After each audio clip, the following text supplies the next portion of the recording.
شیر شاہ سوری نے اس کی اطاعت کو قبول کیا اور اس کی جاگیر اسے واپس کر دی۔ گجرات سے بھی عالم خالوری اور دریا خان، جو گجرات کے نابالغ بادشاہ کا ولی اور سرپرست تھا، دونوں شیر شاہ سوری کی خدمت میں حاضر ہوئے۔ شیر شاہ نے ان کو مہاجرین سمجھ کر اپنے یہاں پناہ دے دی اور انہیں اجین اور سارنگپور کا حاکم بنا کر ان کے گزارے کا معقول انتظام کر دیا۔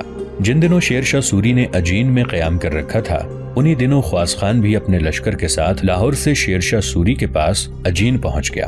جس وقت اجین میں قیام کے دوران مالوا کے چھوٹے بڑے حکمران شیر شاہ سوری کی خدمت میں حاضر ہو کر شیر شاہ سے اپنی اطاعت اور فرما برداری کی کوشش کر رہے تھے اور شیر شاہ سوری ان کی ریاستیں واپس لوٹا رہا تھا، قادر شاہ کو بڑا دکھ اور صدمہ ہوا۔ وہ بھی یہ امید لگائے بیٹھا تھا کہ شیر شاہ سوری مالوا کو فتح کرنے کے بعد اس کی حکمرانی اس کے سپرد کر دے گا، لیکن جب شیر شاہ سوری نے اسے مالوا کی بجائے ایک چھوٹی سی ریاست کا حاکم مقرر کر دیا تو قادر شاہ کو شیر شاہ سوری کے اس فرمان سے بڑی مایوسی ہوئی، لیکن وہ چاروں طرف سے شیر شاہ سوری کے شکنجے میں پھنسا ہوا تھا۔ اس کے پاس شیر شاہ سوری کے حکم کی تعمیل کے سوا کوئی چارہ نہ تھا۔ تاہم وہ شیر شاہ سوری سے نجات پانے کے لیے اندر ہی اندر تدبیریں کرنے لگا۔ قادر شاہ نے اجین میں قیام کے دوران اپنے بیوی بچوں اور دیگر متعلقین کو اکٹھا کیا اور ایک ایسی جگہ پر اپنے خیمے نصب کیے جو شیر شاہ سوری کے لشکر اور اجین شہر کے درمیان تھی۔ اس موقع پر شیر شاہ سوری نے قادر شاہ کو اپنے خیمے میں بلایا اور اسے حکم دیا کہ وہ بیوی بچوں اور خاندان کو لکھنوتی کی طرف روانہ کر دے۔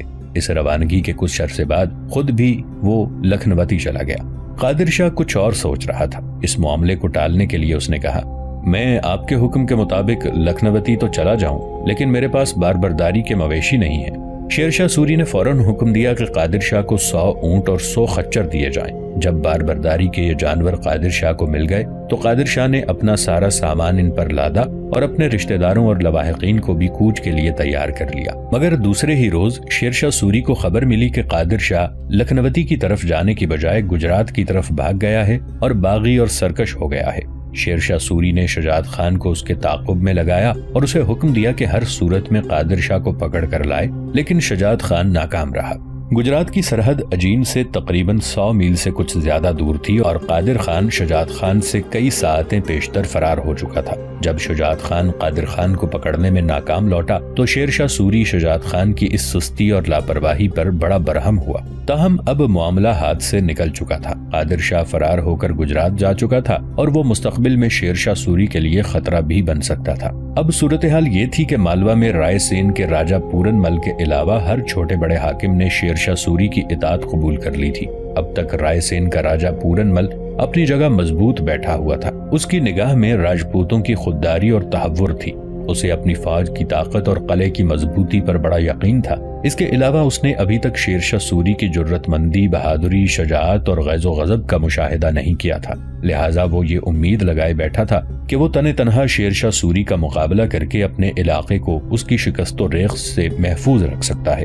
لیکن یکے بعد دیگرے جب مالوا کے سارے ہی حکمران شیر شاہ سوری کے سامنے اپنے سر کو اطاعت کے طور پر خم کر چکے اور رائے سین کے راجہ پورن مل کو یہ خبریں ملنے لگیں کہ شیر شاہ سوری اب اپنے لشکر کو حرکت میں لاتے ہوئے مالوا کے مرکزی شہر مانڈو سے نکل کر رائے سین کی طرف روانہ ہونے والا ہے تاکہ پورن مل پر حملہ آور ہو، یہ خبریں سن کر پورن مل کے پاؤں تلے سے زمین کھسکنے لگی تھی، اس لیے کہ اس کے ہر مشیر نے اسے یہی مشورہ دیا تھا کہ وہ شیر شاہ سوری کا مقابلہ نہ کرے۔ اگر وہ ایسا کرے گا تو اسے شکست کا سامنا کرنا پڑے گا۔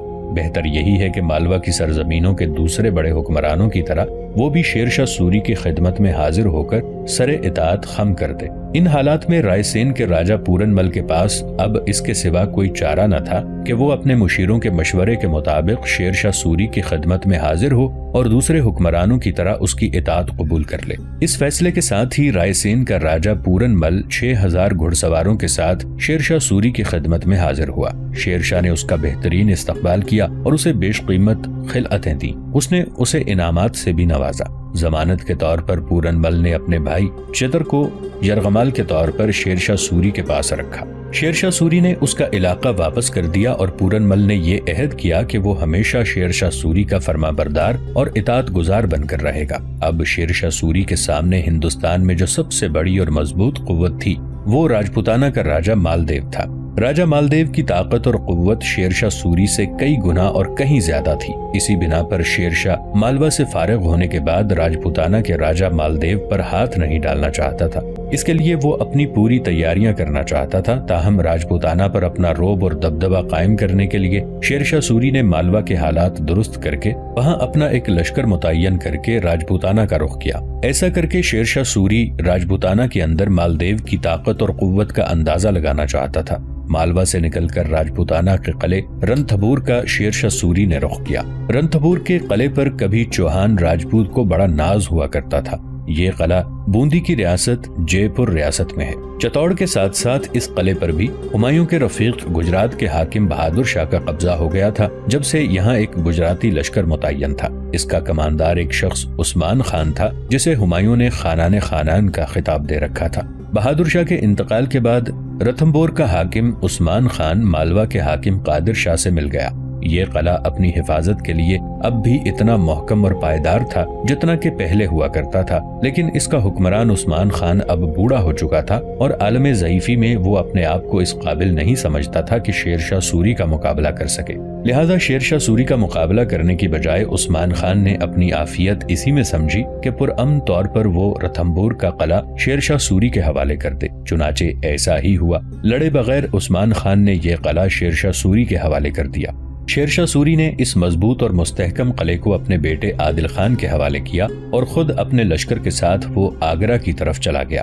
رنتھبور کا قلعہ ایک طرح سے راجپوتانہ کے حکمرانوں پر ایک تمانچہ تھا کہ جس طرح شیر شاہ سوری رنتھبور پر قبضہ کر سکتا ہے، اسی طرح وہ راجپوتانہ کے دیگر قلعوں پر بھی قبضہ کر کے وہاں کے سارے حکمرانوں کو مالوا کی طرح اطاعت گزار بنا سکتا ہے۔ آگرہ میں آ کر شیر شاہ سوری نے خواص خان کو اپنی رہائش کے قریب ہی ایک ایسی ہی عمدہ حویلی مہیا کی تھی جیسی اس نے روہتاس میں خواص خان کو دی تھی۔ ایک روز جبکہ خواص خان اور گنگا دونوں آگرہ کے بازار میں خرید و فروخت کے لیے گئے ہوئے تھے اور کملاوتی اپنی خوابگاہ میں اکیلی تھی کہ ایک محافظ اس خوابگاہ کے دروازے پر آیا اور کملاوتی کو مخاطب کر کے کہنے لگا، خاتون محترم، دو جوان آپ سے ملنا چاہتے ہیں۔ دونوں کا کہنا ہے کہ وہ آپ کے بھائی مہاکوی کی طرف سے آئے ہیں۔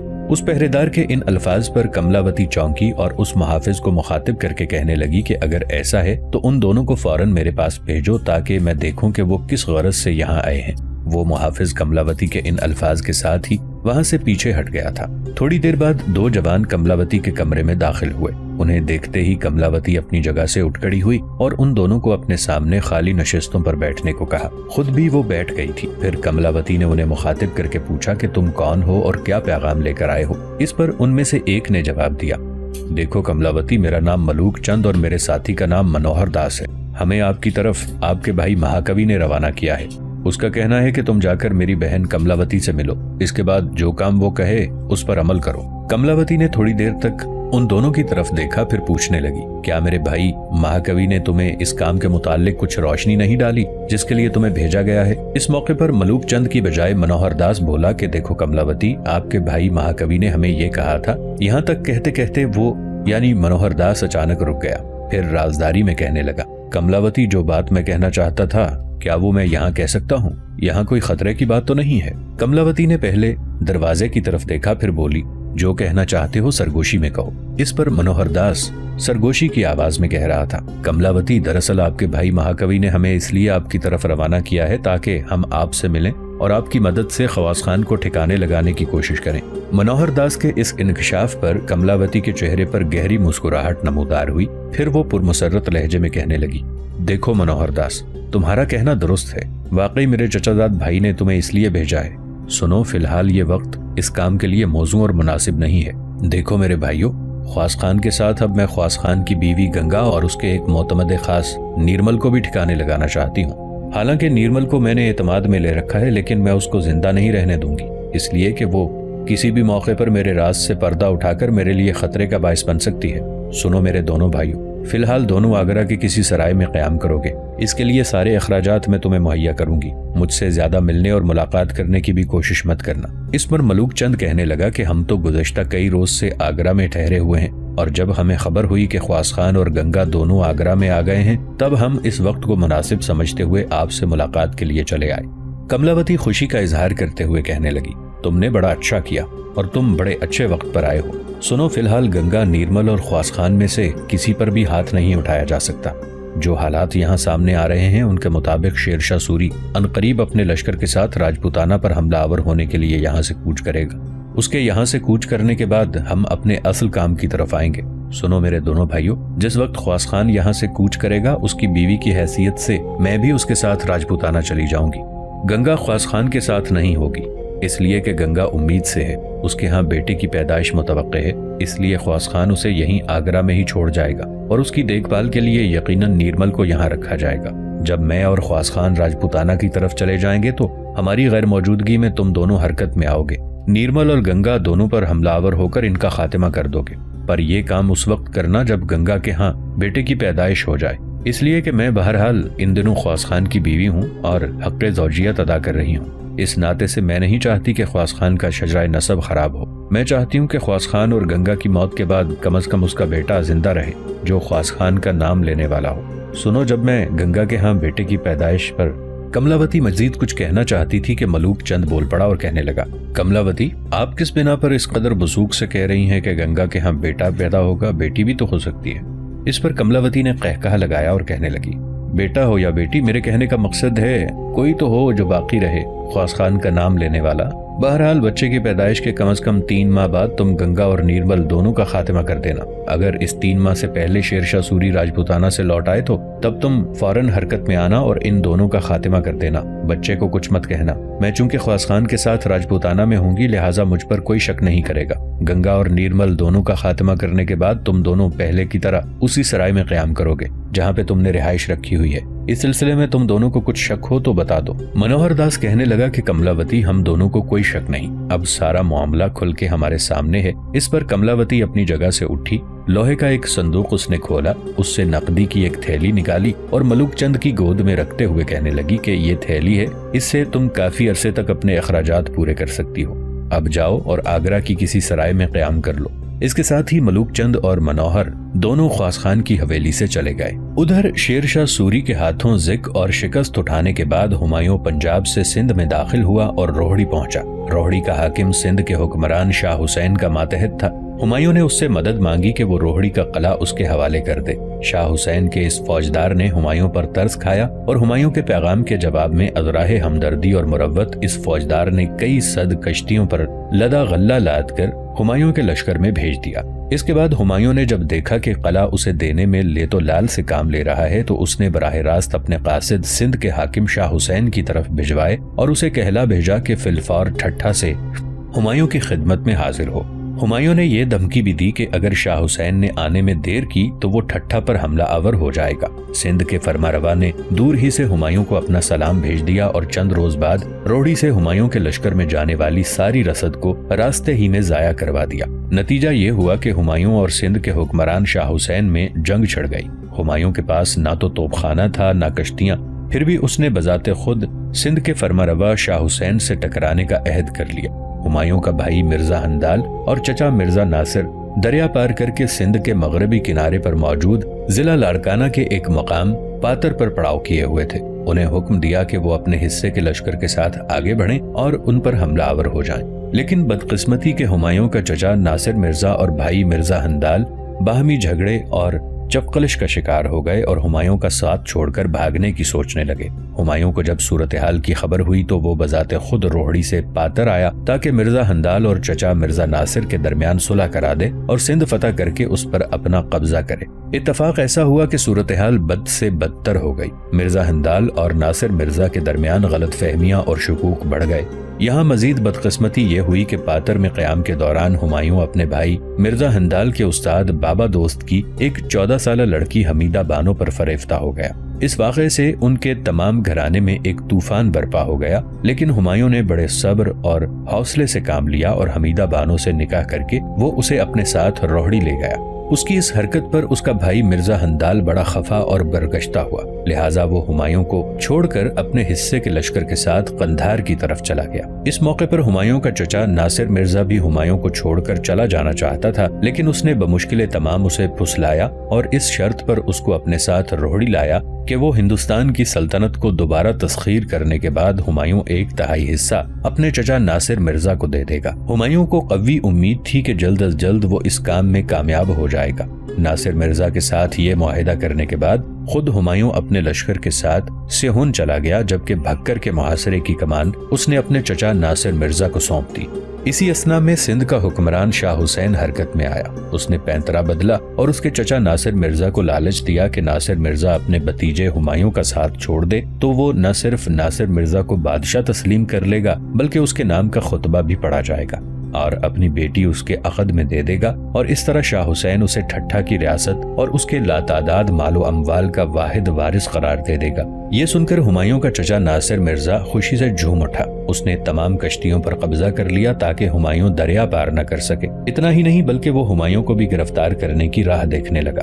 اس کے علاوہ شاہ حسین ایک بہت بڑا بحری بیڑا لے کر دریائے سندھ میں اترا اور اس نے ہمایوں کی ان تمام کشتیوں کو جو سیہون میں لنگر انداز تھیں ان پر قبضہ کر لیا۔ ان میں اس کا تمام خزانہ لدا ہوا تھا اور اس کے ساتھیوں کے بیوی بچے بھی سوار تھے۔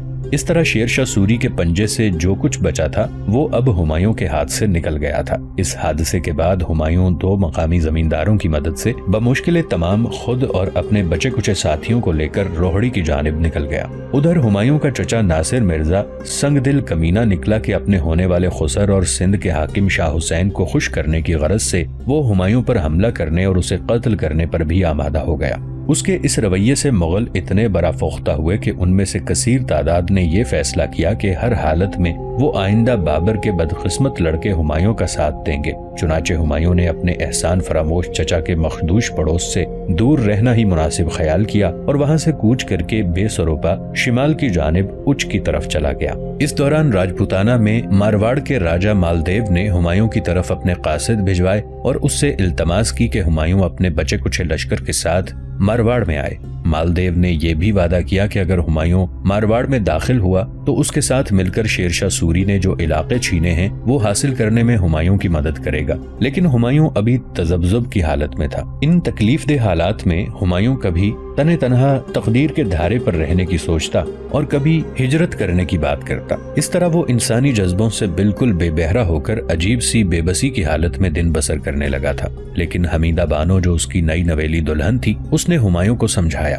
ہمایوں چونکہ اس سے محبت کرتا تھا لہٰذا اسی محبت کی بنا پر حمیدہ بانو اس کو راہ راست پر لے آئی اور اس کو اس کے فرائض واضح کیے کہ ایک شوہر اور ایک بادشاہ کی حیثیت سے ہمایوں کو جد و جہد کرنی چاہیے، مشکلیں برداشت کرنی چاہیے اور بالآخر کامیابی اسی کے حصے میں آئے گی۔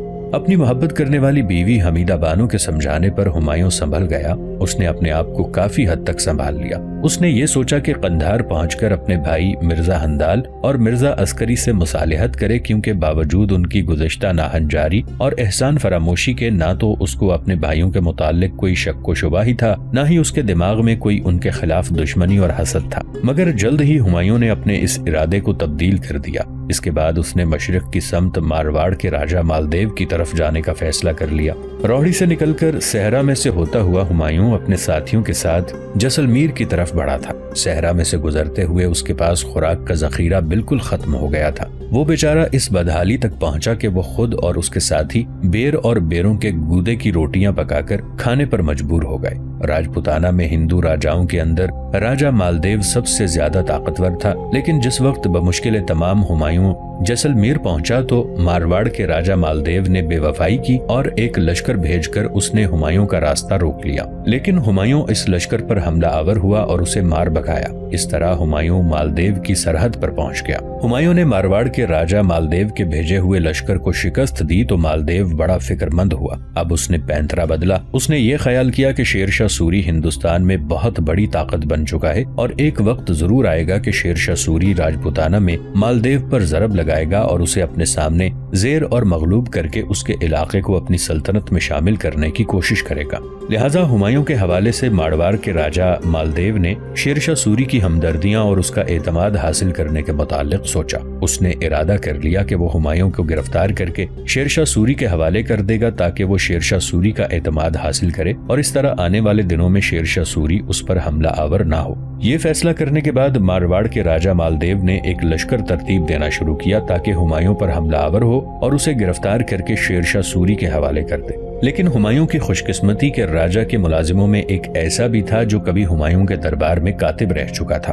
اسے ہمایوں کی حالت زار پر ترس آیا، لہٰذا ایک خفیہ پیغام کے ذریعے اس نے ہمایوں کو مارواڑ کے راجہ مالدیو کی بدنیتی سے آگاہ کر دیا۔ ان حالات سے باخبر ہوتے ہی اپنے ساتھیوں کے ساتھ ہمایوں نے جیسلمیر سے کوچ کیا اور بڑی تیزی سے عمر کوٹ کی طرف بڑھا۔ جیسلمیر سے عمر کوٹ کی طرف جانے کے لیے ہمایوں جن راہوں پر سفر کر رہا تھا وہ صحرا سے گزرتے تھے۔